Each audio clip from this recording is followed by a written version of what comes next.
Welcome to day 3. Today we're going to talk about transformation. What does that word even mean? And how is transformation different from learning?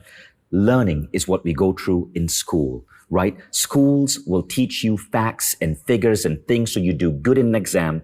You hopefully make it to a university. You get a piece of paper that might guarantee you a job, and you get to work the 9 to 5 so that you can survive. That's an awfully boring, horrible way of looking at life. Transformation is very different from learning. You see, the problem with learning is whatever you learn, you often tend to forget. Learning is cramming your head with facts and figures. Studies show that even if you read a book and you're focused on learning, within 24 hours, you will forget 80% of what you read if you're the average person.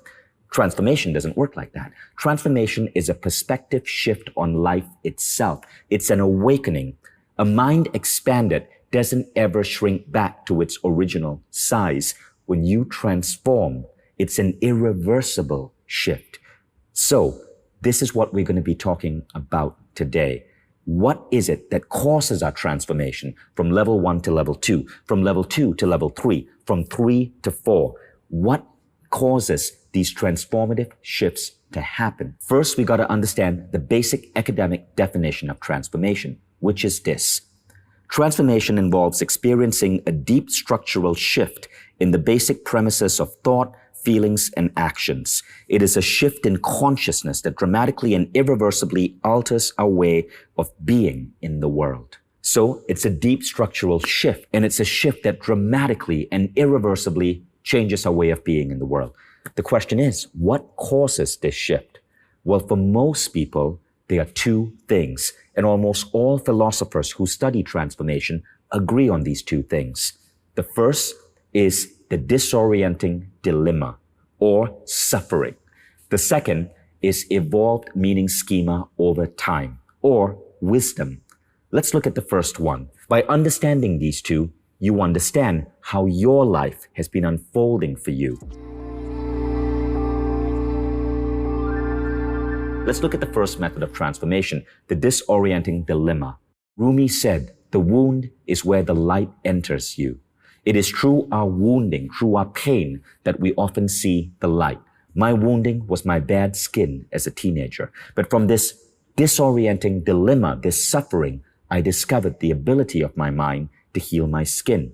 This is true for so many of us. So many of us experience suffering and learn from that suffering.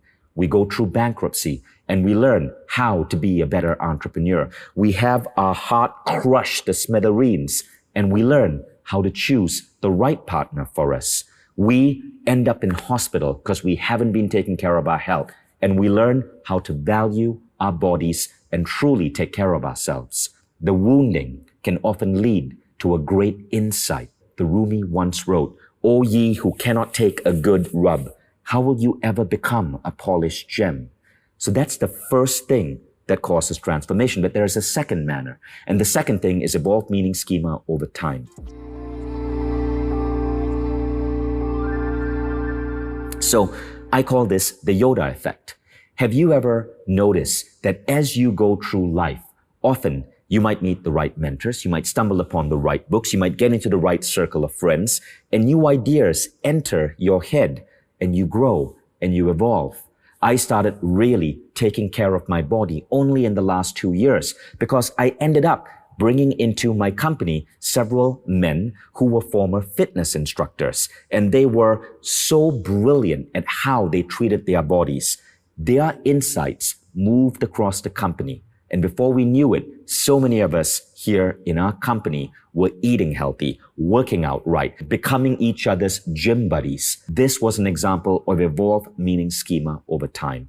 I evolved to see my body and respect my body in a different way. However, even though both of these are great ways to transform and create these irreversible perspective shifts, the thing is, because of the way they happen, transformation for most people is unpredictable and slow and fucking painful, especially when you go through the suffering bits of it.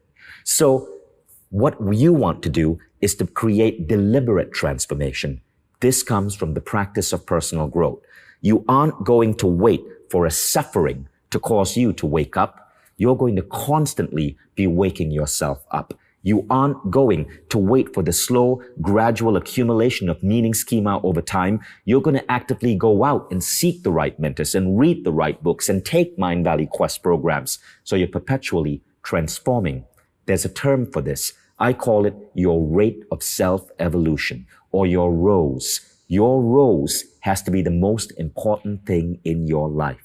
And in fact, studies show that one of the greatest qualities you can have as a human being is this growth mindset, ensuring that you're constantly taking care of your rose, your rate of self-evolution. When you make this your number one thing, everything else in life grows with you.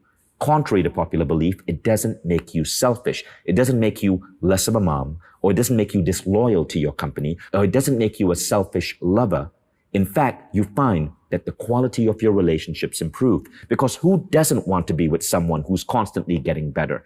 The quality of your business and your work improves, because your business will grow as much as you are growing.